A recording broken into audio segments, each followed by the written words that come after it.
Bem-vindos a mais uma exploração dos nossos temas. Hoje, temos em mãos uma história absolutamente brutal, onde a natureza se cruza com a tecnologia. Vamos descobrir como uma simples semente africana está a ser transformada num combustível sustentável para o nosso futuro. É uma viagem incrível que começa na agricultura local e vai até à química de ponta. Vamos a isso? Já alguma vez imaginaram se uma simples árvore nativa da África subsaariana tivesse a chave para alimentar motores a diesel um pouco por todo o mundo? Parece impossível, certo? Mas a ciência diz o contrário. O segredo chama-se árvore mafura, ou para os mais técnicos, Trichilia hemetica Val. Esta planta pode muito bem ser um dos tesouros mais bem guardados no que toca ao futuro da energia verde. Ora bem, vamos lá contextualizar isto. Com as alterações climáticas e a necessidade urgente de deixarmos os combustíveis fósseis para trás, a procura por biocombustíveis renováveis e de confiança nunca foi tão crítica. É exatamente por este motivo que os investigadores começaram a olhar com muita atenção para as plantas nativas de certas regiões africanas, com foco enorme em Moçambique. O objetivo? Encontrar fontes botânicas capazes de impulsionar silenciosamente esta nova revolução. A mafura é a nossa grande protagonista. Estamos a falar de uma planta cujas sementes são autênticas bombas de óleo. Reparem nisto, o óleo compõe entre 23% a 65% da sua massa. E sabem o que é mais fascinante? Estas sementes não são uma invenção estranha de laboratório. Elas já fazem parte do dia-a-dia na agricultura local, sendo tradicionalmente colhidas para alimentação e para fins medicinais. Na prática, o processo começa de uma forma incrivelmente ecológica e artesanal. Na comunidade de Chilembel, em Moçambique, a extração é feita sem qualquer recurso a solventes tóxicos. Basicamente, apanham-se as sementes maduras das árvores, descascam-se à mão, prensam-se e ferve-se tudo com água para que o óleo flutue e seja recolhido.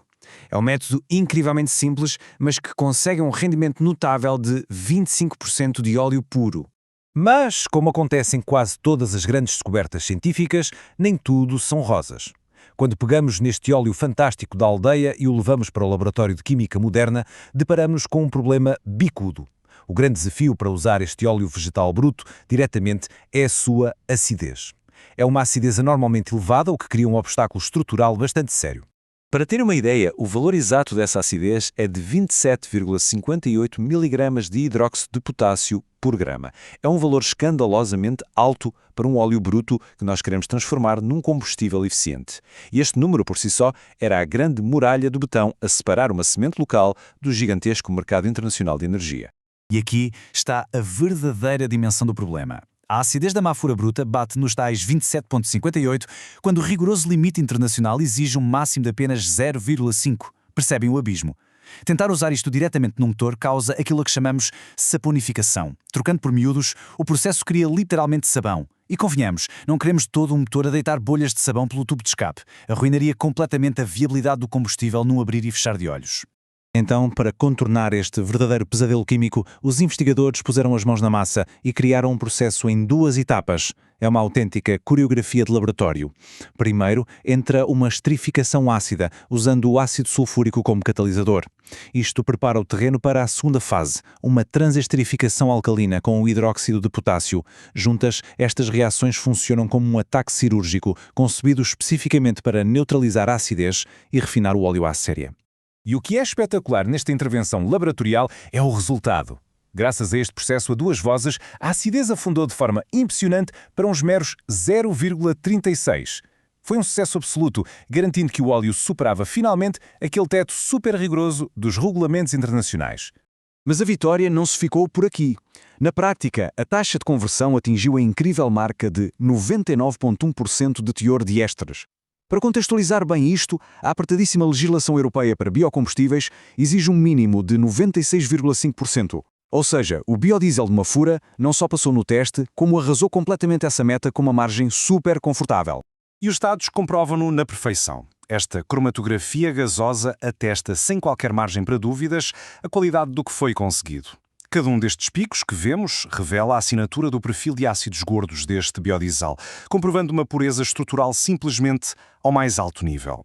Dessecando um bocadinho mais esta composição química, vemos as proporções reais da magia. O ácido palmítico a dominar com 39,32%, seguido logo a seguir pelo ácido linoleico a 31,09% e o ácido leico com 25,77%. Por que é que estes números são tão cruciais? Porque esta combinação específica coloca o nosso combustível de Mafura a competir lado a lado com matérias-primas super consolidadas na indústria, como o famoso óleo de palma. Se formos um pouco mais fundo, encontramos um equilíbrio fantástico. As gorduras insaturadas representam 57,47% e as saturadas ficam-se pelos 42,53%. É um perfil energético brutal. Contudo, e há sempre um mas na ciência, certo? Esta percentagem alta de gorduras insaturadas abre a porta a um novo quebra-cabeças para os engenheiros. Esse quebra-cabeças levanta uma questão muito pragmática. Será que este combustível consegue resistir ao teste do tempo? Entramos agora no campo da estabilidade oxidativa.